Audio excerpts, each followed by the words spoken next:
జిల్లాలో మాజీ ముఖ్యమంత్రి వైఎస్ జగన్మోహన్ రెడ్డి పర్యటిస్తున్నారు. 3 రోజుల పర్యటన నిమిత్తం మంగళవారం జిల్లాకు చేరుకున్న జగన్ రెండో రోజు పులివెందులలోని వాసవి కళ్యాణ మండపంలో కొంగనపల్లె వారి పెళ్లికి జగన్ హాజరై నూతన వధూవరులను ఆశీర్వదించారు. అనంతరం బ్రాహ్మణపల్లిలో దెబ్బతిన్న పంట పొలాలను పరిశీలించారు. ప్రధానంగా అరటి రైతుల సమస్యలను ఆయన తెలుసుకున్నారు.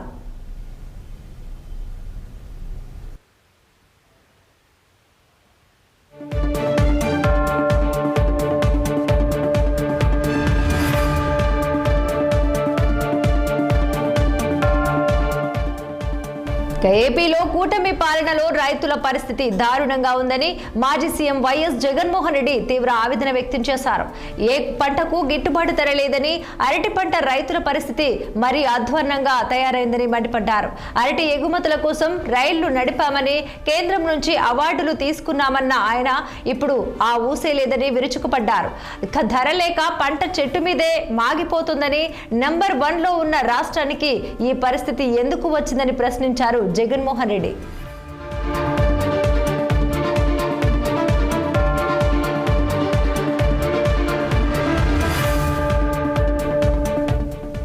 ఇక తొలి రోజు పర్యటనలో భాగంగా జిల్లాలోని పులివెందులలో ప్రజా దర్బార్ నిర్వహించారు. పెద్ద ఎత్తున రైతులతో పాటు యువతి యువకులు జగన్మోహన్ రెడ్డిని కలిసేందుకు ఆసక్తి చూపారు. పలు సమస్యలపై వినతి పత్రాలు సమర్పించారు.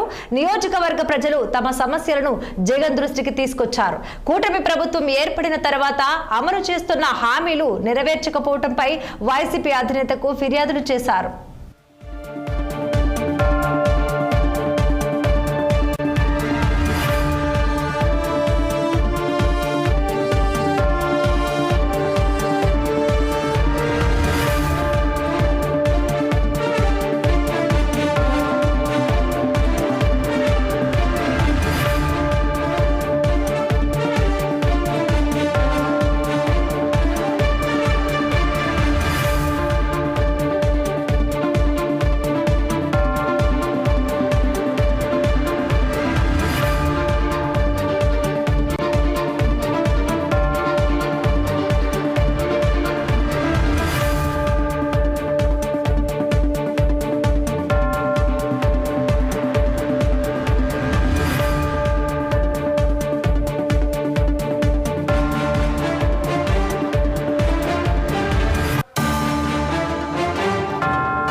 కడప జిల్లాలో మాజీ ముఖ్యమంత్రి వైఎస్ జగన్మోహన్ రెడ్డి పర్యటిస్తున్నారు. 3 రోజుల పర్యటన నిమిత్తం మంగళవారం జిల్లాకు చేరుకున్న జగన్ రెండో రోజు పులివెందులలోని వాసవి కళ్యాణ మండపంలో కొంగనపల్లె వారి పెళ్లికి హాజరై నూతన వధూవరులను ఆశీర్వదించారు. అనంతరం బ్రాహ్మణపల్లిలో దెబ్బతిన్న పంట పొలాలను పరిశీలించారు. ప్రధానంగా అరటి రైతుల సమస్యలను అడిగి తెలుసుకున్నారు. ఈ అంశానికి సంబంధించి మరింత సమాచారం అందించేందుకు యూసఫ్ ఫోన్లలో కడప జిల్లా నుండి సిద్ధంగా ఉన్నారు. యూసఫ్, చెప్పండి, కడప జిల్లాలో కొనసాగుతున్న 3వ రోజు అధినేత జగన్ పర్యటనకు సంబంధించి మీ దగ్గర ఉన్న డీటెయిల్స్ ఏంటి? Thank you Radhika. కడప జిల్లాలో 3వ రోజు ఇవాళ సీఎం జగన్ మాజీ ముఖ్యమంత్రి జగన్మోహన్ రెడ్డి పర్యటన కొనసాగబోతా ఉంది.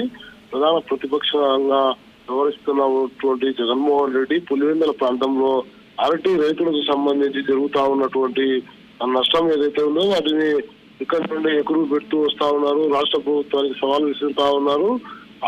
ఈ కోణంలోనే నిన్న కొన్ని కీలక వ్యాఖ్యలు కూడా చేసినటువంటి పరిస్థితి.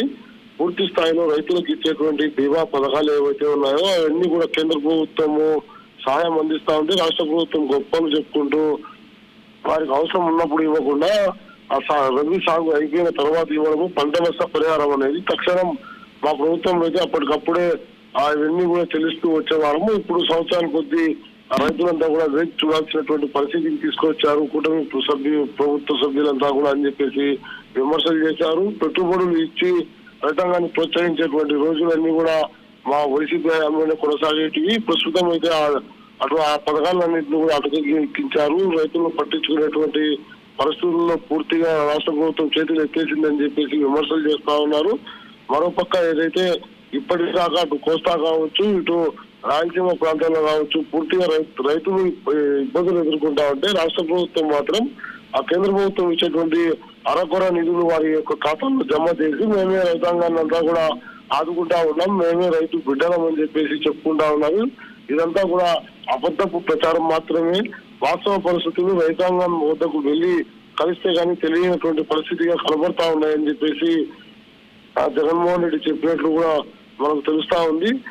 ఇప్పటి వరకు ఏదైతే రైతులకు అందినటువంటి సబ్సిడీ పథకాలపై గతంలో మేము చేసినటువంటి 5 సంవత్సరాలకు సంబంధించినటువంటి సబ్సిడీని, మీరు చేస్తా ఉన్నటువంటి సబ్సిడీని మొత్తం కూడా ఎవరు ఎన్ని అమలు చేస్తామని చెప్పేసి బహిరంగ చర్చకు మీరు సిద్ధమా అంటూ అటు ప్రస్తుత రాష్ట్ర ప్రభుత్వానికి కూడా సవాల్ ఇచ్చినటువంటి పరిణామాలు తీవ్ర చర్చనీయాంశంగా మారాయని చెప్పి భావించవచ్చు. Radhika, thanks for the updates Yusuf.